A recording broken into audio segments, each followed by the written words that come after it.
Bon les gars, Baki est revenu sur les propos du directeur du PFL et il explique que qu'il n'est pas d'accord et qu'il est choqué, on va dire, des propos tenus du directeur. Et justement les gars, je vais revenir très rapidement sur la vidéo que j'ai fait hier par rapport à ça, par rapport aux propos que le directeur a tenus sur Baki.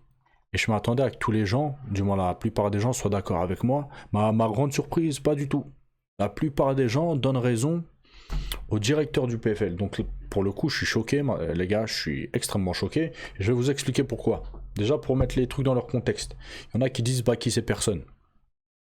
D'accord. Baki c'est personne comme Doumbé. D'accord. Ce sont deux combattants qui ont rien fait dans le monde du MMA mondial, voilà, ils ont rien fait, ils sont personne. Maintenant, deuxième chose, ce qu'ils vendent, c'est pas leur personne individuellement. Ce qu'ils vendent, c'est une histoire de rivalité, c'est du trash talk qui dure depuis plus d'1 an. C'est un travail en amont qu'ils ont fait, d'accord. Et tout ça, ça se monnaie, les gars. Ok. Et ils l'ont fait à deux. Cédric Doumbé et Baki. Ok, donc il y a eu un combat. Cédric Doumbé, je sais pas, il a pris plus de 200 000 euros, je crois. Baki, il a pris 100 000 euros. Baki est sorti vainqueur du combat. Quand bien même, racontez ce que vous voulez. Sur le papier, il est vainqueur, voilà. Sur le papier, il est vainqueur. Et sur le papier, Cédric est perdant. C'est comme ça. Et là, si le directeur du PFL veut une revanche, bah, c'est à lui de contacter Baki, le vainqueur. C'est du jamais vu dans l'histoire du MMA que le vainqueur d'un combat doit recontacter l'organisation pour avoir une revanche, sachant que l'organisation veut une revanche. Donc c'est du jamais vu les gars, et Baki est dans la position de demander 500 000 euros. Après bien évidemment c'est une fourchette haute qui... C'est comme quand je sais pas, tu veux vendre un truc. Par exemple tu veux une voiture 5 000 euros, tu mets fourchette haute, sachant que ça va négocier. Les gens ils vont pas la prendre à 5 000 euros. Ils vont négocier, ouais 4 000, 3, machin, nanana. Et là tu vas pouvoir négocier. Là c'est la même chose, ils ont donné une fourchette, 500 000 euros, une fourchette haute. Mais c'est pour pouvoir entamer des discussions avec le PFL et pouvoir négocier. C'est-à-dire s'ils arrivent à prendre 300 000 euros, je pense 300 000 euros ils vont le prendre. Même 250 000 euros, ça se trouve ils vont le prendre. D'accord. Mais c'est pour pouvoir négocier. Et il peut se permettre de faire ça. Parce qu'il sort gagnant du combat. Et comme je vous ai dit, c'est pas un simple combat. C'est toute une histoire, lui et Doumbé. C'est une rivalité, les gars, qui dure depuis plus d'1 an. Les gens étaient hypés par ce combat-là. Le PFL a fait des millions de bénéfices avec ce combat-là. Donc venez pas dire, ouais, Baki, c'est personne. Nanana. Baki, c'est le gagnant du combat. Et Baki, c'est l'acteur principal du combat avec Cédric Doumbé. Ils sont deux pour faire le combat. On a pu voir hier le combat entre Cédric Doumbé et Jalel Willis. Il n'y a pas eu autant d'engouement. On va prendre mon exemple. Moi à l'époque, entre Baki et Doumbé, j'avais fait un live, j'avais fait 500 000 vues. D'accord. Hier j'ai fait un live, j'ai fait 90 000 vues. Pour vous dire, ça a été divisé par 4, par 5. On peut le voir par rapport aux salles aussi, au nombre de billets vendus, etc.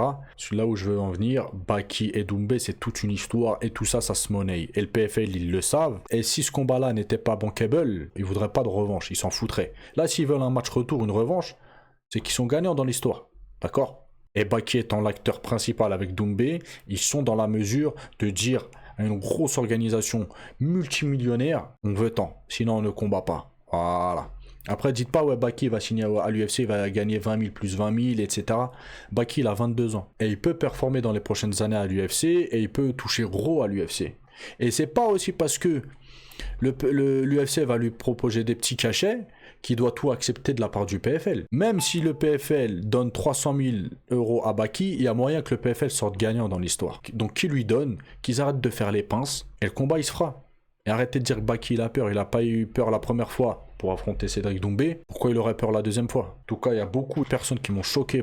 J'ai eu plein de commentaires où les gens ils me disent bah, c'est à Baki de contacter le PFL. C'est du jamais vu les gars, c'est du jamais vu dans l'histoire. Et donc Baki il est revenu sur ça, il a dit quoi? Attendre que le gagnant contacte l'organisation pour demander une revanche, c'est une première MDR.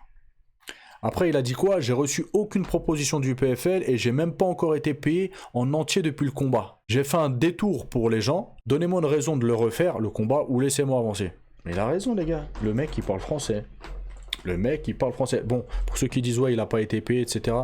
C'est quelque chose de normal. Généralement, ça prend du temps pour qu'ils reçoivent leur cachet dans l'intégralité. Et de deux, donnez-lui ce qu'ils proposent. Salut, en fait. Salut. Voilà. Baki, il est pas important, c'est personne. On m'a dit le directeur du PFL, c'est le directeur du PFL, il est millionnaire, je sais pas quoi. Qu'il arrête de parler du combat Baki et Doumbé et qu'il aille s'occuper d'autres combattants. Voilà. S'il parle de Baki et Doumbé, qui parle de retour, c'est qu'il est intéressé. Si t'es intéressé, poto, tu lâches un billet. Qu'on donne un bon billet à Cédric, qu'on donne un bon billet à Baki et le combat se refera. C'est tout ce que j'ai à dire les gars. Après maintenant, voilà, il y en a ils veulent pas comprendre ou font semblant de pas comprendre. C'est votre problème la famille. En tout cas, les choses elles sont claires et elles sont très très simples. Bref les amis, je vous dis à la prochaine vidéo, passez une bonne journée. Ciao ciao.